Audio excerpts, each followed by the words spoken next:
Hello and welcome back, everybody. It's Rob from Epic Arrow, and in this video we are going to talk about finding expired domains. Now this is extremely important because when you're picking out domains for your PBNs, you want them to have a lot of trusted and authoritative backlinks pointing to them, so that when we build our PBNs, they are filtered on to our money sites. So when we're picking out these domains, we have some domain criteria to go by. We want to pick domains that have high quality metrics and have not been spammed or used as PBNs previously. Now, some domain metrics to look at are, first one is in Moz, and that's domain authority. We want it greater than or equal to 15. And then in Majestic, we want a trust flow that is greater than or equal to 10. We want the citation flow to not be 2 times more than the trust flow. We want to be wary of foreign anchor text. We want the referring IPs to be greater than 10, which means that you're going to have 10 different backlinks coming from 10 different sites. Each referring IP will be a different site. And the total number of backlinks should not be greater than 10 times the referring IPs. So if you have 10 referring IPs, you don't want any more than 100 backlinks. If you had 10 referring IPs and 1,000 backlinks, it basically means that 1,000 backlinks are coming from 10 different sites, and that's not going to look natural. And the last thing we're going to do is we're going to go to the Wayback Machine, and we're going to check this domain to see what it previously was and make sure that it was not spammed.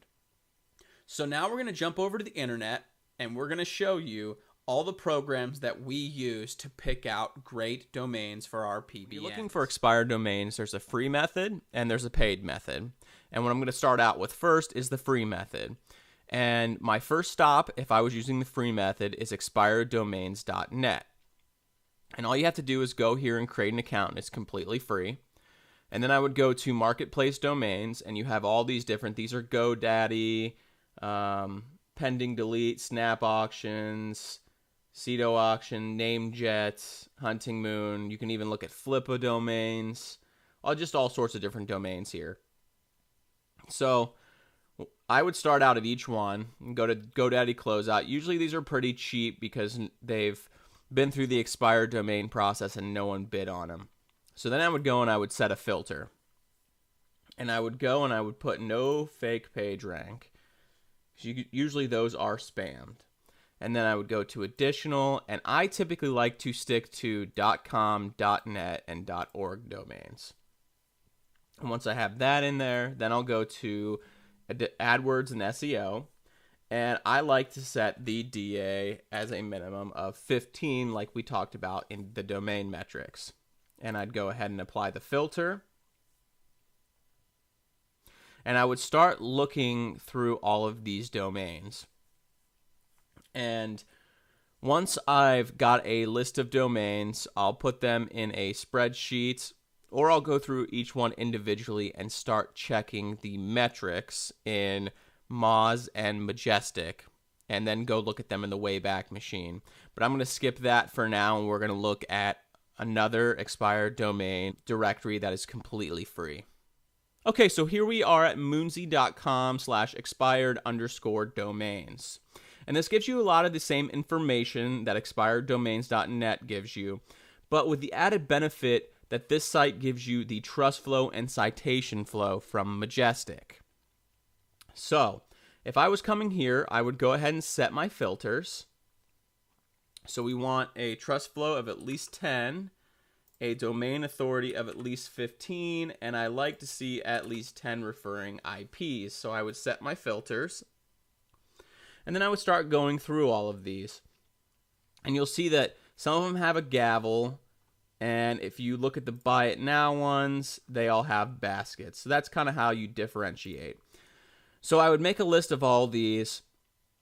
And then I would go to Moz or Majestic and start looking at some more detailed information about these domains to see if they are a good fit.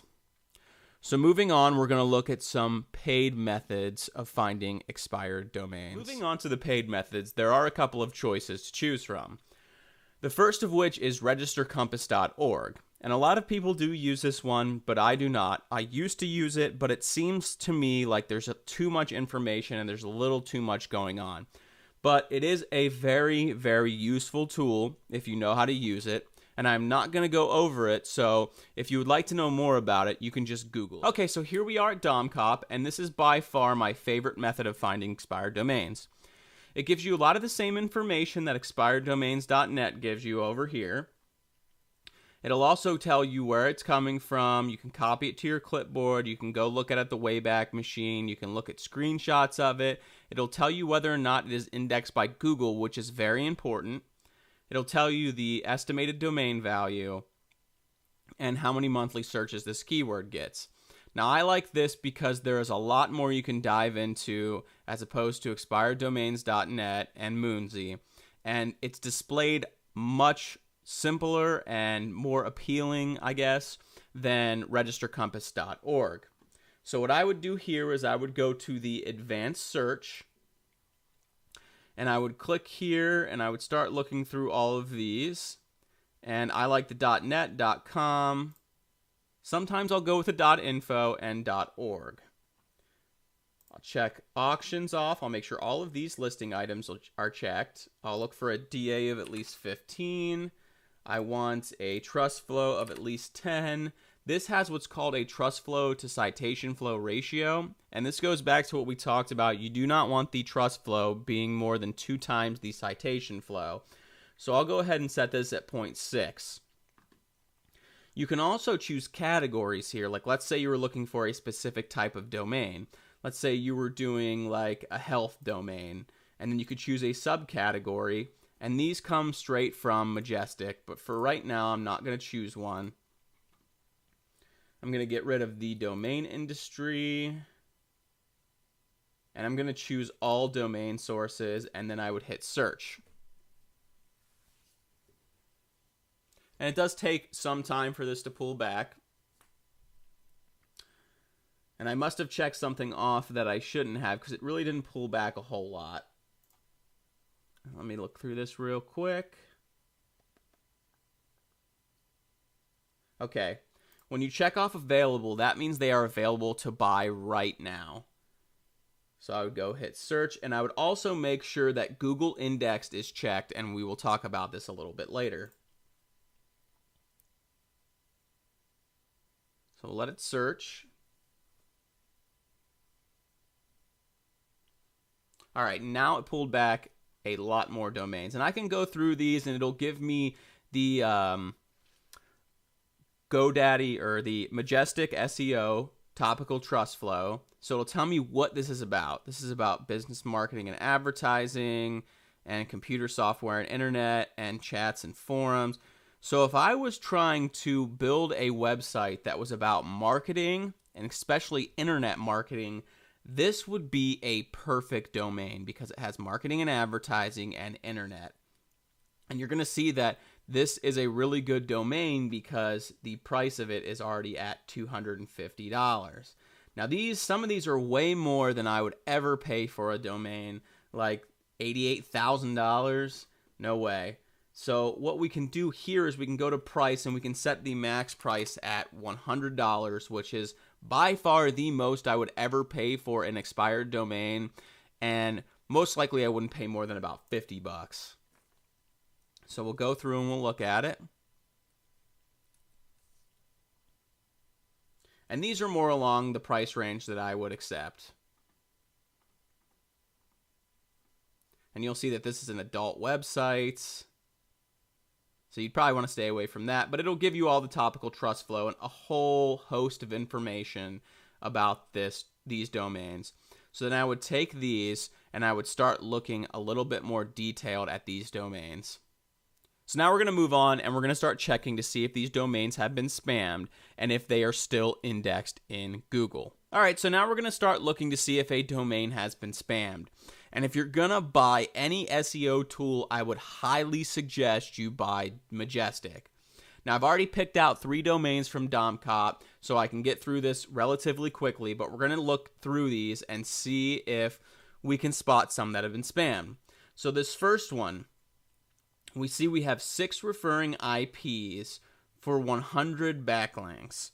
Now this is telling me that there's more than 10 backlinks per website. So there's 100 backlinks coming from 6 websites. Not really keen on this one. Also, if you start looking at the domain, this looks like a doctor's website, but the topical trust flow has computers and systems. So that's not matching up to me. And then we go down and we look at the anchor text. And we see that the anchor text is all keywords. There's no URL and there's no branded anchor text. This may be more of a branded one, but there's no URL and it's just all keywords. Now, if we go over and look at this one, you're going to see that there is 5,700 backlinks coming from essentially 13 domains. Now, that is telling you that this has been spammed to death. Now, if we go down here and we look at the anchor text, we see that 60% of those 5,700 backlinks is this Ankara escort. And then you start looking through and it's all just keywords. This has been spammed to death. Another thing you want to look out for when you are looking at anchor text is foreign keywords. Typically, if there are foreign keywords in this anchor text ratio, that means that it's been spammed. I like to stay away from Chinese or any other foreign-looking anchor text that typically tells me that a domain has been spammed. Now, that's not 100% of the time. Sometimes you can go to Google Translate and look to see what that anchor text really means, and sometimes they're just foreign websites. But typically, I like to stay away from the foreign websites. Now, the last one we're going to look at, this is not a particularly strong domain. It's only got a trust flow of 9 and citation flow of 7. But if we look at the subdomain, we've got a trust flow of 12 and a citation flow of 19. So that meets our criteria. It has at least 11 referring IPs, and there's only 33 backlinks. So that means that there's only 3 backlinks coming from each website, basically. We go down here and we look at the anchor text. We got some generic anchor text, and we've also got some domain anchor text. So this looks like it would be a pretty good domain. And I would probably pick this up if I had something in the recreational, if my money site had something to do with recreation. So that's how I use Majestic.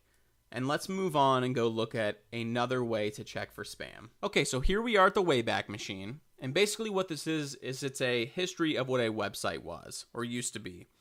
So you can go back and look to see what this website was before the domain expired.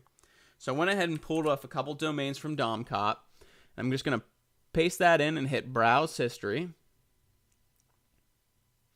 And then you can start going through here and you can look to see what the domain was or what website was on this domain.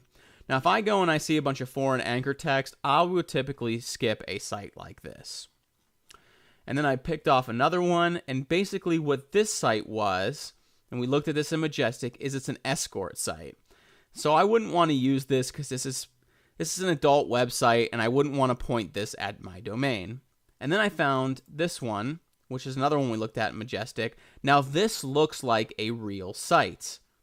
It's got shipping and return, payment policy, just all sorts of stuff that makes it look like this was a legitimate website at this time. So this is one that I would definitely look at. Now, one nice thing about DomCop, if you start going through here, you can click on this little icon, and it'll automatically take you to the Wayback Machine, and you can go and you can start looking through all of the history. So let's look at one more and see what this one looks like. Okay, so this looks like it was a banned site. So this may be worth using, but I would still continue to go back and look at different histories of the website. And just look to see if it's spam. Does it have any foreign anchor text? Was it an adult website?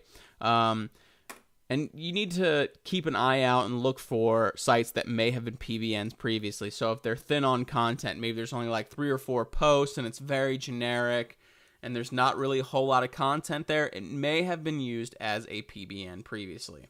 So that's another way to look at spam.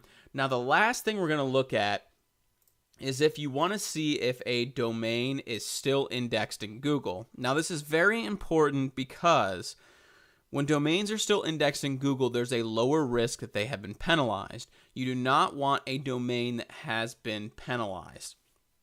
So, to check to see if a domain is still indexed in Google, you can either use DomCop, and you'll have this little icon, and you can click on it, and then you can click on this, and what it'll do is it'll search for site, and then the domain. So it'll look to see if there's any search results for this domain.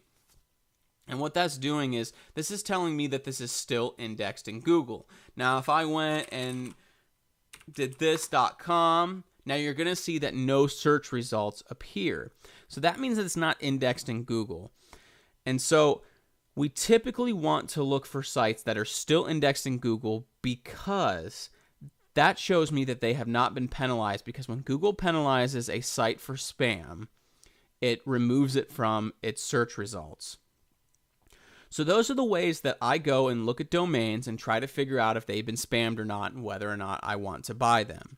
If you have any questions, comments, or you'd like to share how you do domain research for your PBNs, please leave it in the comment section below.